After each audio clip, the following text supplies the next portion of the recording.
출애굽기 3장 13절 14절이에요. 자, 성경을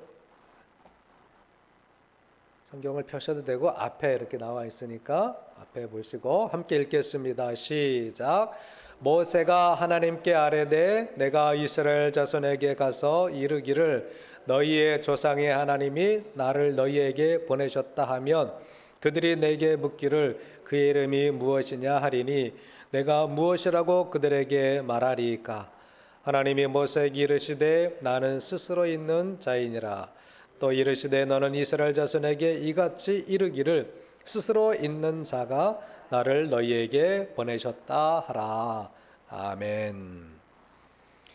우리는 새해를 살아가고 있습니다. 누구든지 새해가 되면 새로운 시작, 마음에 새로운 마음을 갖게 되죠.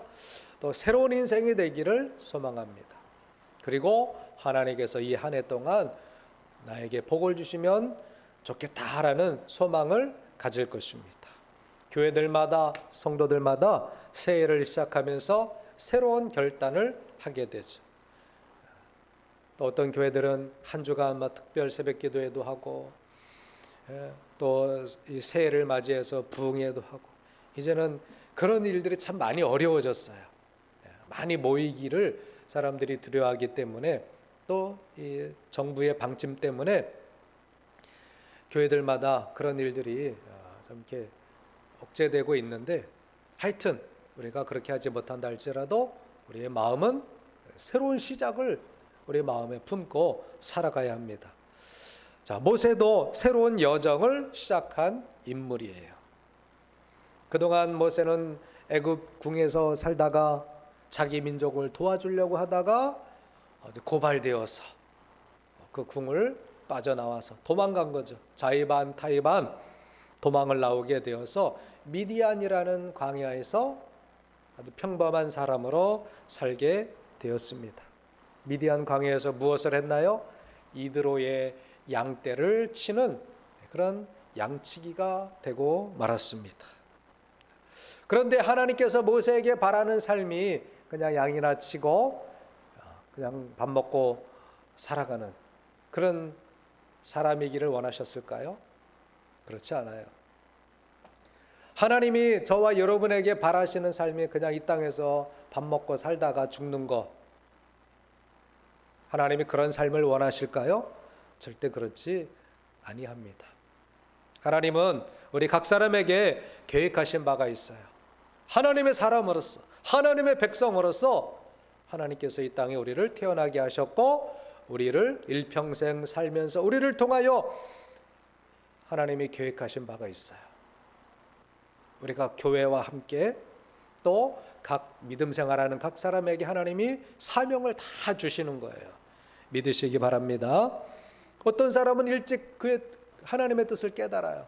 그래서 내가 주와 복음을 위하여 하나님의 나라를 위하여 하나님의 사역을 위하여 그 인생을 살아가는 그런 사람들이 일찍 그런 뜻을 깨닫고 살아가는 사람이 있어요. 또 어떤 경우에는요, 나중에야 깨닫고 내가 내 마음대로 인생을 살아가서는 안 되는구나. 하나님이 자꾸 뜻하시거든요. 하나님이 자꾸 말씀하시거든요.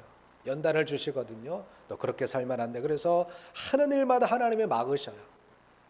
내가 하는 일마다 뭐가 막힌다. 하나님이 원하시는 삶이 아니다라는 거예요. 하나님이 원하시는 삶은 이쪽인데 자꾸 자기 욕망과 자기 정욕과 자기 계획대로 살아가는 사람들이 있죠. 그러면 그런 사람들은 많은 연단을 통과하는 거예요. 빨리 순종하고 하나님의 방향으로 살아가게 되면 그 삶이 쭉쭉쭉쭉 저렇게 열릴 텐데 나중에야 하나님이 자꾸 밀고 코너로 밀 때까지 자기 고집을 피는 사람들이 있어요. 그래서 인생 마지막에서야 내가 하나님의 뜻대로 살지 않았구나. 나중에 깨달았지만 인생을 마감할 때가 되는 사람들도 있죠. 그렇기 때문에 저와 여러분들은 오늘 하나님의 뜻을 깨닫고 하나님이 원하시는 인생이 무엇인지 알고 새로운 믿음의 여정을 시작하시기를 주님의 이름으로 축복합니다. 지난주에는 제가 믿음의 여정이라는 제목으로 말씀을 전했는데 오늘은 그러면 그 믿음의 여정을 시작해야 돼요. 1월 둘째 주. 그래서 새 결심을 했는데 결단만 하고 어떤 시도를 하지 않으면 그냥 도루묵이 되잖아요. 그러므로 시작해야 돼요. 한번 제목을 따라 해보세요. 믿음의 여정을 시작하자. 할렐루야. 네. 그러면 자, 지난주에는 아브라함에 대해서 우리가 믿음의 여정, 아브라함의 믿음의 여정에 대해서 첫 번째 말씀을 들었는데 오늘은 이 모세의 믿음의 여정, 모세가 어떻게 새로운 시작을 했는지에 대해서 함께 이제 본장을 통해서 은혜를 받고자 합니다. 아브라함도 그랬지만 모세도 믿음의 여정을 시작하기 위해서는 결단을 했어야 했습니다. 어떤 결단을 했을까요? 첫 번째로는요, 현재의 삶의 방식을 멈추는 거예요. 한번 따라하세요. 현재의 삶의 방식을 멈추자. 나 잘 살아가고 있는 것 같은데요? 왜 멈추라 그러죠? 그것이 하나님의 뜻이 아닐 수 있기 때문에 그렇습니다. 멈춰서 생각해 봐야 돼요. 지금 모세는요, 미디안 광야에요, 양꽁무니를 따라다닙니다. 양만 바라보는 거예요. 그저 양을 치면서 하루하루 살아가는 거예요. 매일 똑같은 일이 반복되는 거예요. 양을 돌보고 고단함은 차고 먹을 때 되면 먹고.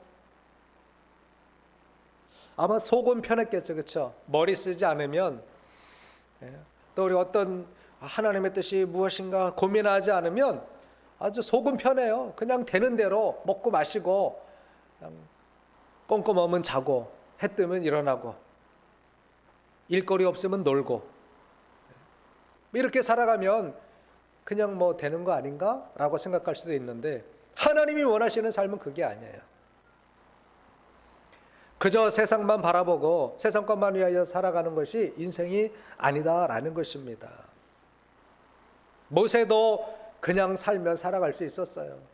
뭐 인생이 뭐 그런 거지 하면서 그냥 뭐 내 인생은 뭐 양 치는 거지, 양만 치다 살다가 때 되면 죽는 거지, 뭐 이렇게 생각할 수도 있었지만 하나님이 원하시는 삶은 그게 아니다라는 것입니다. 하나님이 여러분을 향하신 뜻이 그래 그냥 돈 벌다가 그냥 맨날 먹고 마시고 시집가고 장가가다가 사는 것, 그게 하나님의 뜻이 아니다라는 거예요. 여러분의 인생의 목표는 무엇입니까? 많은 돈을 버는 것, 이게 인생의 목적입니까? 그저 내가 집 사는 것 인생의 목적입니까? 그런데 놀랍게도 하나님을 믿지 않으면 많은 사람들이 뻔한 목적을 가지고 살아가요. 돈 잘 벌고 취직 잘하고 시집장가 잘 가고 좋은 차 사고 넓은 집 사고, 그게 전부입니다. 뭐가 없잖아요. 그렇죠? 세상에서 목표할 게 그거밖에 더 있겠습니까? 하나님이 저와 여러분을 창조하셨어요. 믿습니까? 그러면 나를 이 땅에 보내신 하나님께서는 나를 향하신 계획이 있다라는 거예요. 저도 학생 때 고민을 했어요. 하나님이 나를 향하신 계획이 뭘까? 내 인생의 계획이 뭘까? 하나님이 내가 어떻게 살아가기를 원하실까? 그 고민, 그 목적, 사명을 생각하지 않았다면 목회자가 되지 않았을 거예요. 그냥 평범한 직장인이 되어서 맨날 뭐 월급 가지고 씨름하고 먹는 거 가지고 씨름하다가 인생을 마치겠죠. 각 사람마다 특별한 하나님의 계획, 사명이 있다라는 것.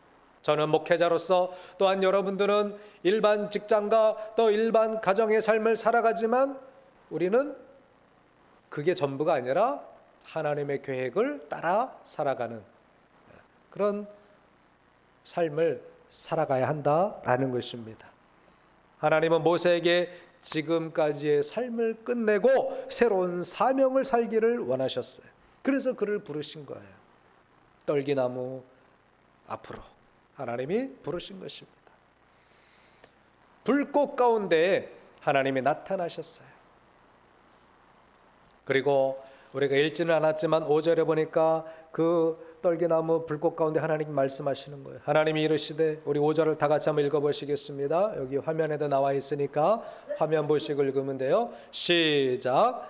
하나님이 이르시되 이리로 가까이 오지 말라. 내가 선 곳은 거룩한 땅이니 네 발에서 신을 벗으라. 자, 하나님이 불꽃 가운데 나타나시고 떨기나무 가운데, 떨기나무는요 아카시아 나무과예요. 또 어떤 학자는 로뎀 나무라고 하기도 하고 에셀 나무라고도 합니다.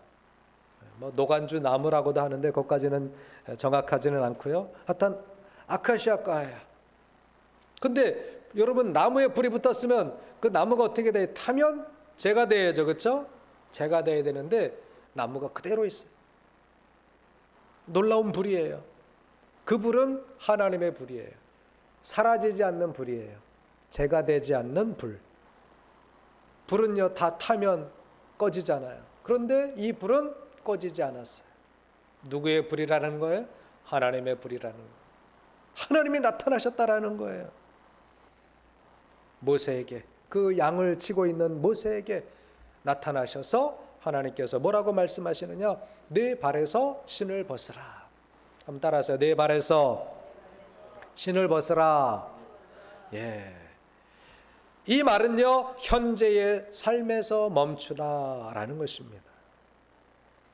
여러분, 우리나라에서는요 지금까지 하던 일을 그만둬, 멈춰라고 말할 때 뭐라고 얘기하죠? 야, 손 씻어. 그 일 손 씻어.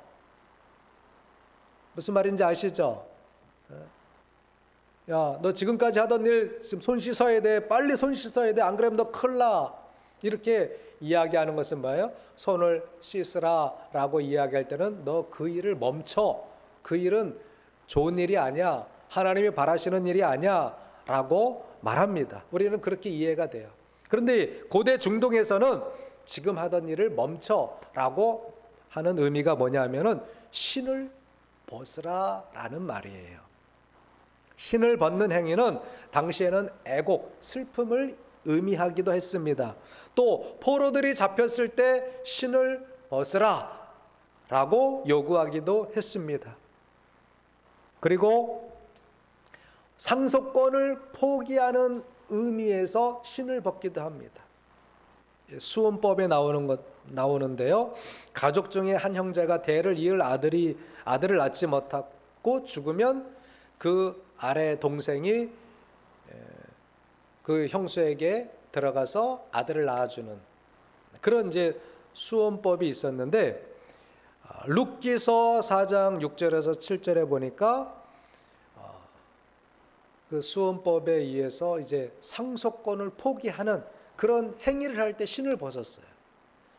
룻기서 4장 6절 7절 다 같이 한번 읽어보겠습니다. 시작. 그 기업 물을 자가 이르되 나는 내 기업에 손해가 있을까 하여 나를 위하여 물으지 못하노니 내가 물을 것을 내가 물으라. 나는 물으지 못하겠노라 하는지라. 옛적 이스라엘 중에서 모든 것을 물으거나 교환하는 일을 확정하기 위해서 사람이 그 신을 벗어 그의 이웃에게 주더니 이것이 이스라엘 중에 증명하는 전례가 된지라. 아멘. 상속권을 포기하는 거예요. 내가 물으지 못하니까 당신이 물어. 그러면 자기 신발을 벗었대요. 자, 이런 의미에서 볼 때 하나님께서 모세에게 신을 벗으라고 하는 의미는 뭘까요? 우리는 신발을 신고 다니죠, 그렇죠? 요즘도 저 뭐 아프리카나 어디 그 밀림 그런 데서는 아직도 신발을 신지 않고 살아가는 그런 부족들이 있다고 합니다. 근데 우리는 신발을 신는 이유가 뭐예요?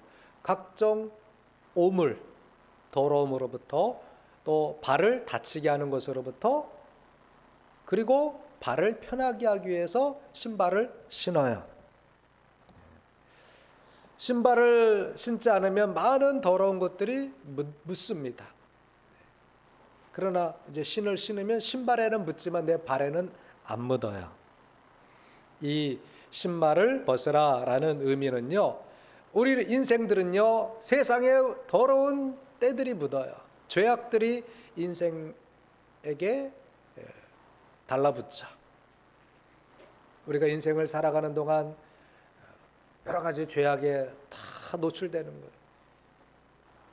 이생의 자랑, 안목의 정욕, 육신의 정욕, 인생을 살아가는 사람들이 여기에서 벗어나기가 어려워요. 다 그런 걱정이에요. 무엇을 먹을까, 무엇을 마실까, 또 어떻게 하면 내 욕심을 채울까, 어떻게 하면 정욕을 채울까.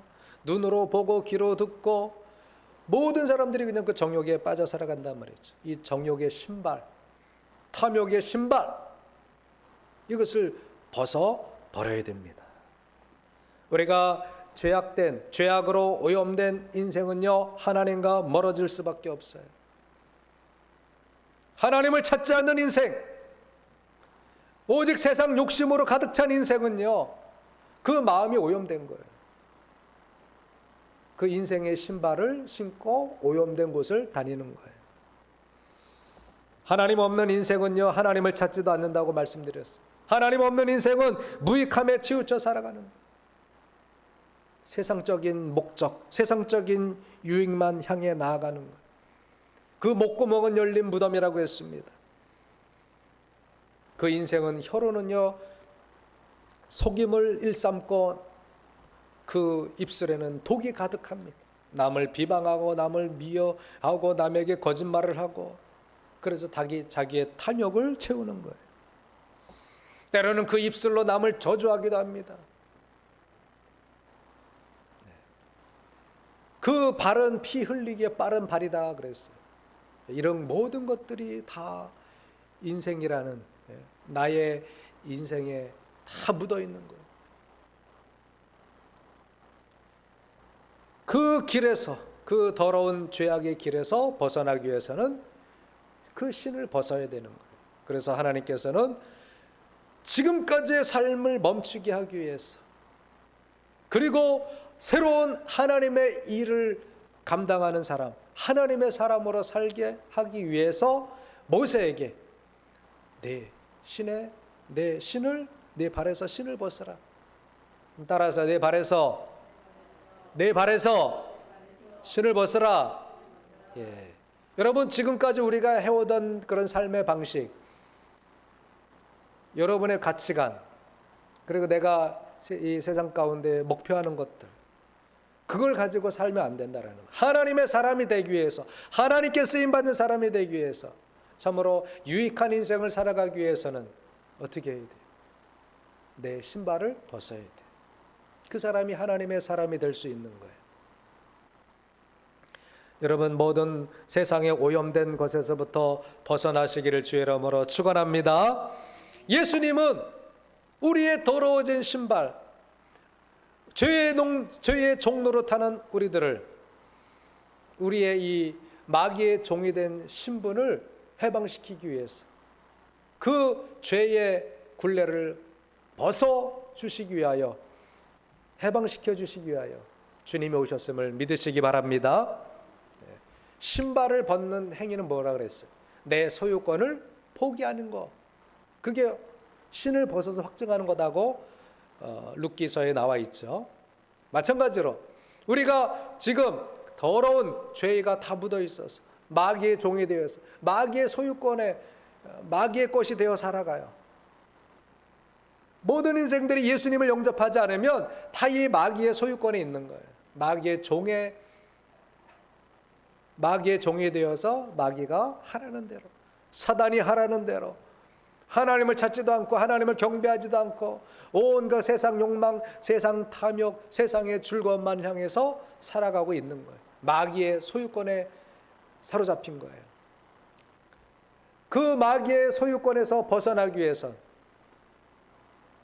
마귀의 소유된 것에서 벗어나기 위해서는 누군가 우리의 그 신발을 벗겨 주셔야 돼요. 근데 우리 스스로 할 수 없어요. 우리 스스로 마귀를 이길 수 없어요. 그 죄악의 굴레를 벗어날 수 없어요. 그래서 우리 주님이 오셔서 대신 그 굴레를, 죄의 굴레를 벗어주시기 위하여 마귀의 종으로부터 벗어나게 하기 위해서 예수님께서 이 땅에 오셨고 예수님이 우리의 죄를 담당하셨음을 믿으시기 바랍니다. 그래서 우리는 이제 마귀의 소유가 아니에요. 누구의 소유예요? 예수님의 소유예요. 따라하세요. 나는, 자, 우성이도 따라해. 나는 하나님의 소유입니다. 예, 우리는 마귀의 종이 아니에요. 하나님의 자녀예요. 우리 이 확신을 가지고 예수 믿어야 되는 거예요. 이 신발을 벗는 것이 바로 그거예요.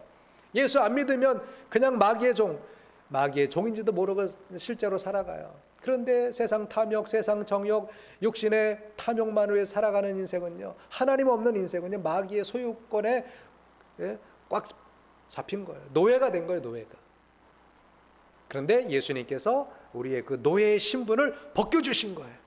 어떻게? 예수님이 우리의 죄짐을 다 짊어지시고 우리의 누명을 다 쓰신 거예요. 죄의 누명을 다 쓰시고 예수님께서 십자가에서 보혈을 흘려주심으로 말미암아 우리는 다만 그 예수님을 믿고 나의 죄를 고백할 때에 그 모든 죄의 신발을 다 벗어버리게 되고 새로운 신분으로 하나님의 자녀로 살아가게 되는 것입니다. 할렐루야. 이 놀라운 이 복음, 이 의미를 깨닫고 우리가 예수 믿어야 되는데 어떤 분들은 교회 나오는 것이 그냥 뭐 능력 있어야 나오는 것으로 알아요. 돈 있어야 교회 나오는 것을 알아요. 나의 능력으로 교회를 나오고 나의 어떤 힘으로 내가 예수를 믿는 줄 알아요. 여러분 절대 그래서는 안 됩니다.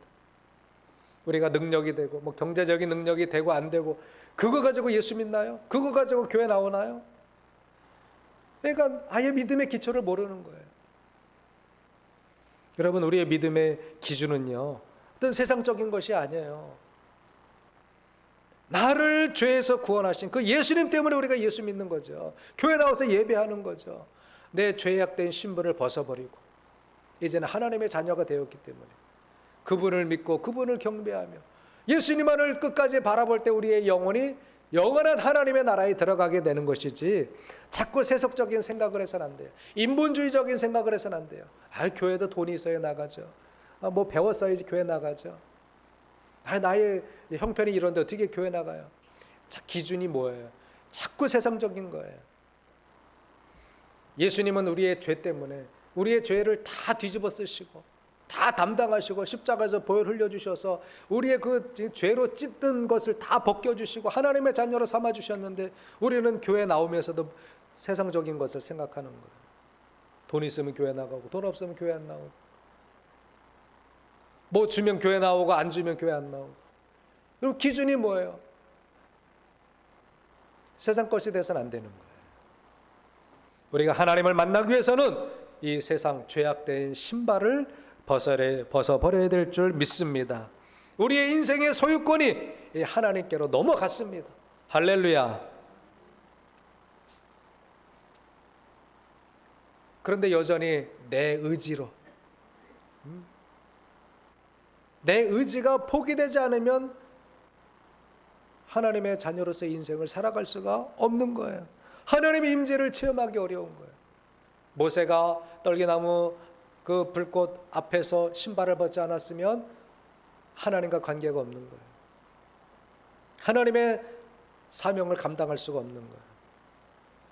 여러분 우리가 정말 하나님 살아계심을 믿으신다면 내 인생이 내 소유가 아니라 주님의 소유 되었음을, 내 인생이 내가 결정하는 되는 것이 아니라 주님이 결정하시는 대로, 왜? 주님이 우리를 구원하셨기 때문에 우리는 주님의 소유예요.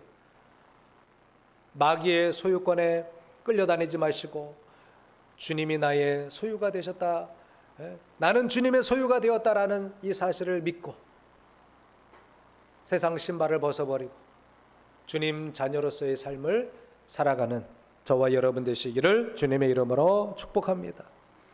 그래야 우리가 하나님의 거룩한 곳에 서게 되는 거예요. 하나님의 임재를 경험하게 되는 거예요. 자꾸 내 의지가 강하면 하나님의 임재를 경험할 수가 없는 것입니다. 세상의 죄악된 오염에서 신발을 벗어버리기를 바랍니다. 나의 인본주의적인 생각에서 벗어나기를 바랍니다. 이성적인 생각에 신발을 벗어버리기를 주의 이름으로 축원합니다. 그리할 때 하나님의 임재가 경험되고, 하나님 살아계시는 분이구나, 하나님이 이렇게 하시는구나, 하나님의 음성이 들려오기 시작하는 거예요. 자꾸 내 생각이 강해서는 안 되는 거예요. 두 번째로, 하나님은 모세가 갈 방향을 말씀해 주셨어요. 이제 세상의 신발을 벗어버린 사람, 이제는 나는 하나님의 소유됐습니다 라고 믿는 사람은 하나님께서 정해주신 방향으로 살아가야 되는 거예요. 떨기나무 아래에서 하나님을 경험한 모세는 이제는 새로운 방향을 제시받았습니다. 하나님을 만난 사람은 자기 자신의 인생의 방향을 결정하지 않아요. 하나님 앞에 묻는 거예요. 하나님, 내가 이런 계획이 있는데 이렇게 살아가고 싶은데 하나님의 뜻에 맞습니까? 하나님이 원하시는 방향입니까? 우리는 반드시 기도해야 되는 거예요. 자신이 가고 싶어도 하나님께 물어야 되는 거예요. 그럼 따라서 내가 가고 싶어도 하나님께 묻자. 하나님이 원하시는 대로 살아가기 위해서 하나님의 뜻을 물어야 되는 거예요. 하나님은 모세에게 말씀하셨어요. 신발을 벗은 모세에게 말씀하시는 거예요. 적과 꿀이 흐르는 땅, 곧 가나안 족속, 헷 족속, 아모리 족속, 브리스 족속, 히위 족속, 여부스 족속의 지방에 데려가려 하노라. 하나님이 방향을 제시하셨어요. 하나님이 말씀하신 거예요. 모세가 앞으로 가야 될, 이스라엘 백성들을 끌고 가야 될 목적지는 500년 전에 아브라함에게 주셨던, 아브라함에게 약속하셨던 그 땅이에요. 가나안 땅이에요. 여러분, 인생의 방향이 없으면 방황합니다. 인생의 목적이 없으면 방황합니다. 전투 중에도 분명한 타켓이 없으면 병력을 잃어버릴 수 있고 무기만, 탄약만 낭비하게 되는 거예요.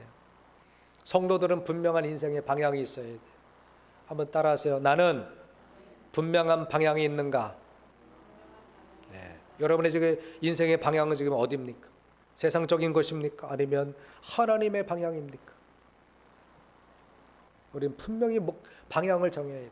그래서 여러분, 새해가 되면 새로운 인생의 어떤 그 한 해의 목표를 정해보는 거예요. 내가 올해는 어떤 방향으로, 어떤 목적으로, 돈을 벌어도 목적이 있어야 돼요. 돈을 쓰는 방향도 정해야 되는 거예요.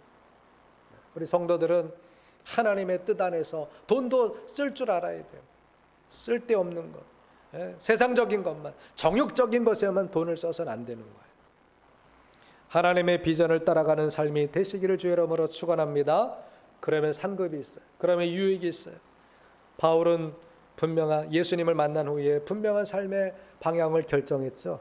사도행전 20장 24절에 보니까 다 같이 읽어보겠습니다. 시작. 사도행전 20장 24절. 자, 시작. 내가 달려갈 길과 주 예수께 받은 사명, 곧 하나님의 은혜의 복음을 증언하는 일을 마치려 하면은 나의 생명조차 조금 더 귀한 것으로 여기지 아니하노라. 아멘. 바울은요, 예수님 만난 후에는 인생의 방향이 정해졌어요. 나의 달려갈 길이 정해졌어요. 그것은 바로 예수님께 받은 사명을 위해서, 하나님의 은혜의 복음을 증언하는 일을 위해서 자기 인생의 방향을 정했다라고 고백한 것입니다. 사랑하는 여러분, 올 한 해 여러분, 저와 여러분의 인생이 정말 더 하나님 쪽으로, 하나님이 기뻐하시는 방향으로 인생의 방향이 나아가기를 주님의 이름으로 축원합니다. 그렇지 않고 자기 뜻대로 살아가면 다 하나님이 막으셔요. 다 손해봐요. 낭패를 봅니다. 시간만 낭비하는 거예요. 고생만 하는 거예요. 나의 방향과 하나님이 원하시는 방향과 나의 방향이 같이 가면 하나님께서 길을 쫙 열어주십니다. 그렇게 되시기를 주의 이름으로 축원합니다. 여러분의 가정, 여러분의 자녀들이 하나님이 원하시는 방향으로 살아갈 수 있기를 기도해 주시고 응원해 주시고 권면하셔야 돼요. 마지막으로 모세가 새로운 인생을 살아가기 위해서 하나님이 능력을 주셨어요. 우리가 믿음의 여정을 시작하기 위해서는 하나님의 능력이 필요합니다. 하나님께 능력 받아야 돼요. 한번 따라서 하나님의 능력을 받자. 자기 힘으로는 우리가 인생이 뭘 할 수 있겠습니까? 모세가 지금 양치고 있는데 뭘 할 수 있어요? 하나님이 모세에게 말씀하시는 거예요. 너 이스라엘 백성 데려와. 바로 왕 앞에 서야 돼. 그런데 모세가 무슨 힘이 있어요? 권력이 있어요? 뭐가 있어요? 그래서 모세는 자신이 부족한 사람이라는 것을 인정했습니다. 여러분, 하나님의 능력을 받으려면 먼저 내가 부족한 사람임을 하나님 앞에 인정해야 돼요.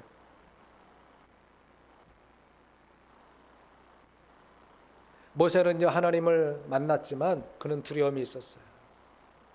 우리가 하나님을 믿고 있지만 하나님의 능력이 비올 때까지 우리가 두려움이 생기는 거예요. 그래서 모세는 이야기하죠. 출애굽기 3장 11절에 보니까 모세가 하나님께 아뢰되 내가 누구이기에 바로에게 가며 이스라엘 자손을 애굽에서 인도하여 내리까. 이 말은 내가 지금 너무나 평범한 사람인데 아무 힘이 없는데 어떻게 합니까? 애굽의 바로 왕 앞에 서는 것을 엄두를 내지 못하는 거예요. 어찌 혼자서 한 나라의 왕을 상대할 수 있겠어요? 할 수가 없는 거죠. 저와 여러분도 내가 할 수 있는 것이 얼마나 되겠습니까? 그래서 우리에게는 능력 주시는 분 하나님이 계셔야 돼요. 하나님이 우리에게 능력을 주셔야 돼요. 그러니까 하나님이 뭐라고 말씀하셔요? 우리 출애굽기 3장 12절 다 같이 한번 읽어보시겠습니다. 시작. 하나님이 이르시되 내가 반드시 너와 함께 있으리라. 내가 그 백성을 애굽에서 인도하여 낸 후에 너희가 이 산에서 하나님을 섬기리니 이것이 내가 너희를 보낸 증거니라. 아멘. 예. 모세는 너무나 평범한 양치는 사람이었어요. 그런데 하나님이 바로 왕 앞에 설 수 있도록 내가 반드시 너와 함께 있으리니. 할렐루야. 2022년 하나님이 반드시 여러분과 나와 함께 하심을 믿으시기 바랍니다. 하나님이 부르시는 자에게 능력을 주시는 거예요. 사명을 맡기시면요, 사명을 감당할 수 있는 능력을 반드시 주십니다. 내가 감당하는 게 아니에요. 하나님이 주신 능력으로 감당하게 되는 거예요. 내가 능력 있는 게 절대 아닙니다. 여러분, 마리아가 능력이 있어서 예수 그리스도를 출생했을까요? 자기 능력으로 예수 그리스도를 낳은 거예요? 그렇지 않죠. 마리아는 정확하게 고백을 했어요. 누가복음 1장 37절 38절에 보니까 대저 하나님의 모든 말씀은 능하지 못하심이 없느니라. 마리아가 이르되 주의 여종이 오니 말씀대로 내게 이루어지이다. 이렇게 고백을 합니다. 마리아는 아무 힘이 없는 여인이에요. 그런데 어떻게 그에게서 그리스도가 탄생합니까? 하나님의 능력이 임하니까, 하나님이 그에게 그런 능력을 주시니까 그리스도를 낳게 된 거예요. 여러분, 우리가 아무리 가난하고 내 형편이 열악해도 세상을 이길 수 있는 힘은 주님이 주시는 거예요. 주님이 주시면 내가 아무리 가난하고 내가 아무리 힘이 없어도 주님이 주시는 능력으로 이겨나갈 수 있는 거예요. 빌립보서 4장 13절 우리가 잘 아는 말씀. 능력 주시는 자 안에서 내가 모든 것을 할 수 있느냐. 한번 같이 선포해 보실까요? 시작. 내게 능력 주시는 자 안에서 내가 모든 것을 할 수 있느니라. 아멘. 내게 능력 주시는 자가 계시다라는 거예요. 누가 그 능력을 주셔요? 하나님이, 우리 주님이 그 능력을 주셔요. 여러분, 우리가 인생을 살다 보면 시험과 여러 연단에 들어갈 때가 있어요. 그때도 내 힘으로, 내 의지로는 참으로 힘들어요. 그래서 우리는 그때 뭐라고 얘기해요? 죽겠다, 이제는 못하겠다, 나 이제 포기할래, 그렇게 이야기합니다. 그러나 그때도 하나님이 함께 하심을 믿고 기도하는 사람에게는 감당할 힘과 능력을 주실 줄 믿습니다. 고린도전서 10장 13절에 우리는 너무나 잘 아는 말씀이, 함께 읽어보시겠습니다. 시작. 사람이 감당할 시험 밖에는 너희가 당한 것이 없나니 오직 하나님은 미쁘사 너희에게 감당하지 못할 시험 당함을 허락하지 아니하시고 시험 당할 즈음에 또한 피할 길을 내사 너희로 능히 감당하게 하시느니라. 아멘. 하나님이 감당할 힘을 주신다라는 거예요. 여러분, 믿으시기 바랍니다. 잊지 마세요. 여러분, 마음에 새기세요. 하나님은 성령을 통해서 우리가 이 땅에 살아갈 동안 능력을 부여해 주십니다. 그런데 능력은 아무나 주시는 게 아니에요. 구하는 자에게 주십니다. 여러분, 능력을 받으려면 구하세요. 하나님, 내게 능력 주세요. 감당할 능력을 주세요. 헤쳐나갈 능력을 주세요. 구하면 하나님이 반드시 능력을 주셔요. 로마서 12장 3절에도 보니까 내게 주신 은혜로 말미암아 너희 각 사람에게 말하노니 마땅히 생각할 그 이상의 생각을 품지 말고 오직 하나님께서 각 사람에게 나누어 주신 믿음의 분량대로 지혜롭게 생각하라. 하나님이 각 사람에게 믿음의 능력을 주시는 거예요. 각 사람에게 나눠주신다 그랬어요. 그러면 우리가 하나님 앞에 구해야 되는 거예요.